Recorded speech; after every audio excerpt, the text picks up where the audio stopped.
आज हमारे साथ एक ऐसे शख्सियत बैठे हैं जिन्हें संगीत के क्षेत्र में बहुत ही ख्याति प्राप्त हुई है। बहुत ही इनका नाम है नरेंद्र नादान। इनका नाम भले ही नादान है लेकिन इनके काम बहुत महान है।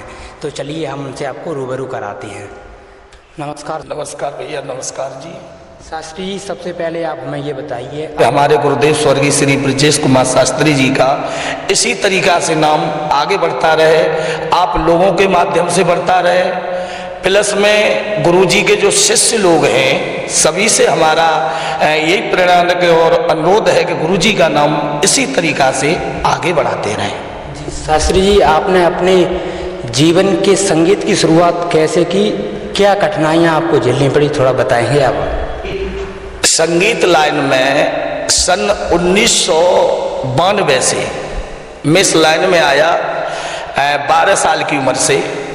और सर्वप्रथम जो गुरु हमने बनाए हमारे चाचा थे राजकुमार शास्त्री जी, उनके द्वारा संगीत लाइन में हम आए।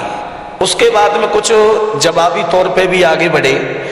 उसके बाद में जब गुरुदेव स्वर्गीय श्री ब्रजेश कुमार शास्त्री जी जब आगे बढ़े और उनका नाम हुआ दुनिया में, तो 2-3 जगह हम कथा सुनने गए और मुलाकात भी हुई।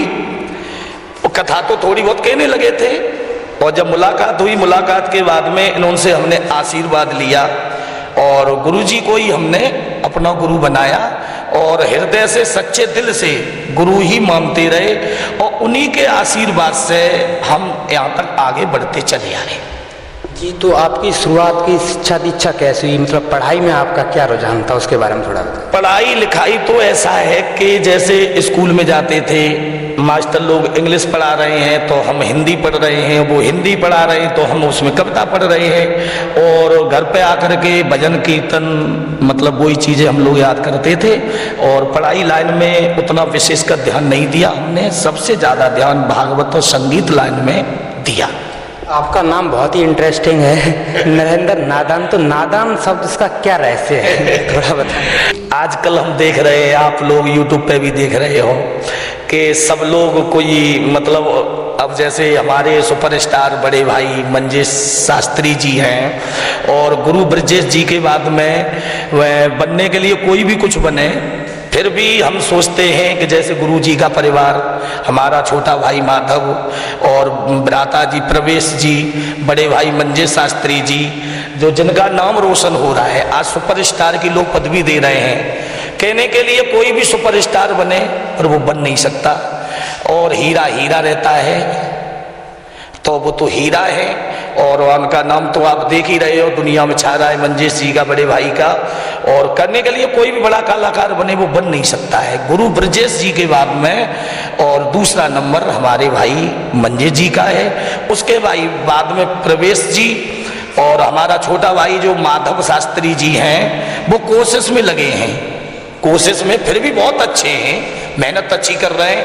और मैं तो प्रभु से ही कामना करता हूँ कि छोटा भाई माधव है, भगवान भाई को आगे बढ़ाने की कोशिश करें। नहीं, जो नादान क्यों लिखते हैं उसके बारे में तो बताइए थोड़ा। देखिए, नादान जब हम 11-12 साल की उम्र से जब गाना बजाना शुरू किया तो कहीं भी प्रोग्राम देने जाते थे तो लोग कहते थे नादान बच्चा है, नादान बच्चा है। उसी समय से हमें नादान शब्द जुड़ गया और नादान शब्द से ही हम आज सब लोग हमें पहचान रहे हैं कि नरेंद्र नादान। केवल इसीलिए, और नादान शब्द ये है कि छोटे बनने में बहुत बड़ा फायदा है। ये है। आपकी नज़र में ब्रजेश कुमार शास्त्री जी की कमी कौन पूरी कर रहा है अभी इस टाइम? गुरुदेव की कमी तो जब हम देखते हैं बड़े भाई मंजेश जी को तो ऐसा लगता है कि बहुत अच्छे कलाकार तो वो हैं ही, और जब प्रवेश जी को देखते हैं तो ये लगता है कि हकीकत में गुरु ब्रजेश शास्त्री जी ही बैठे हुए हैं प्रवेश जी को देख करके।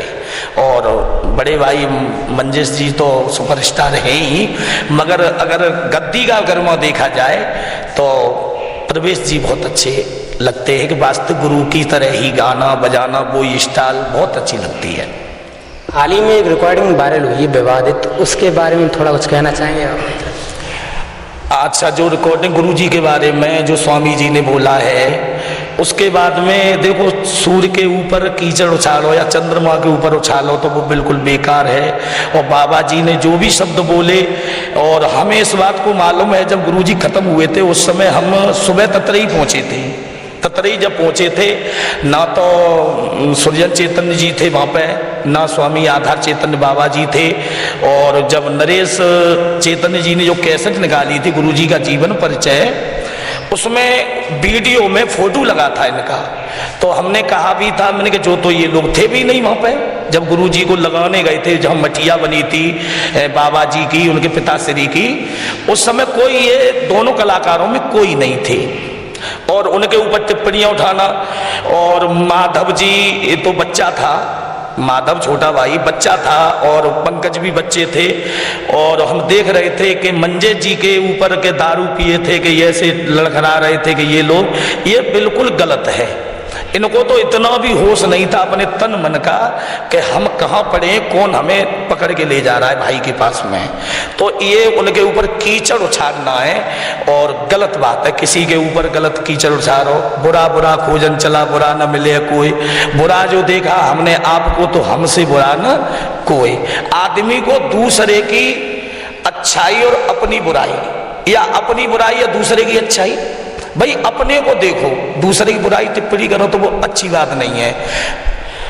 गुरु ब्रजेश जी का परिवार सुपर स्टार है और सुपर स्टार रहेगा। गुरु के पास में अब शेर बनी में था तो कोई नहीं था, आज वो नहीं है तो अब उनके ऊपर कितना ही कीचड़ उछालो पर उससे कुछ नहीं हो रहा है, उन्हें कुछ होने वाला है। इस विवादित मुद्दे से अलग हटकर हम बात करें जो नए शास्त्री बन रहे हैं बिना अध्ययन के, क्या आप मानते हैं सिर्फ संगीत सीखने से ही शास्त्री बना जाता है? थोड़ा इस पर प्रकाश डालें। अमित जी, हम जानते हैं हमारे मंजेश भैया हैं, वो खुद स्वयं के लेखक भी हैं और गायक कलाकार भी हैं, और हम भी मेहनत कर रहे हैं, रात दिन एक लगा रहे हैं। कभी महाभारत देखना, रामायण देखना, मतलब अध्ययन करना बहुत जरूरी है।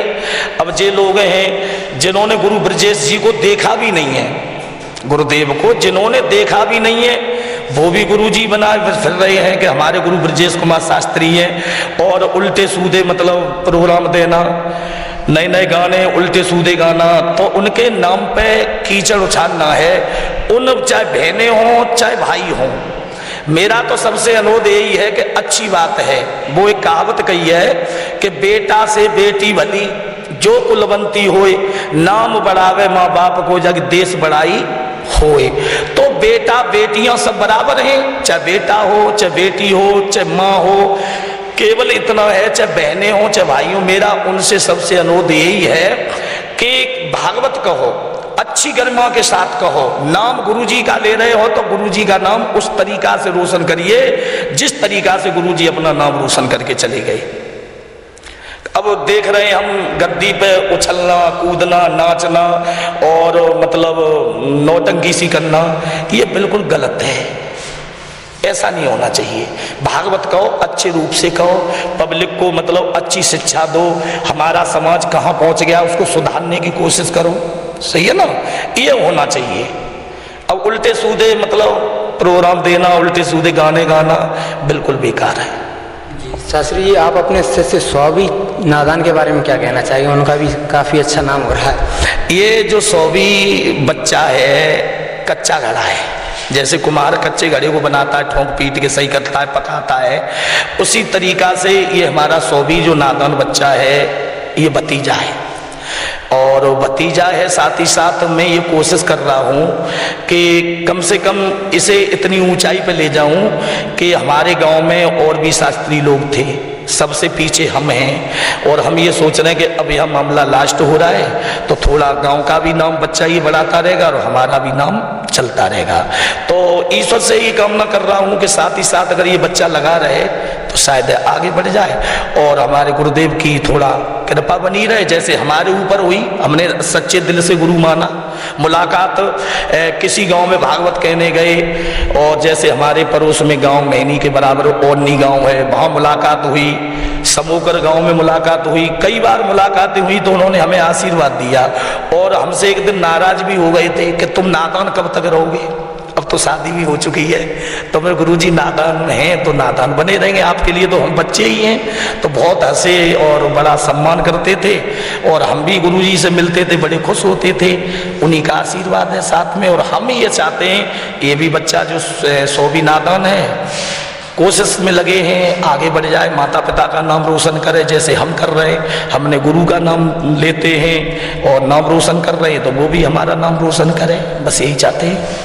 मेरा अंतिम सवाल आपसे ये है कि आप भागवत करने जाते हैं तो आपका उद्देश्य क्या रहता है लोगों को समझाने का?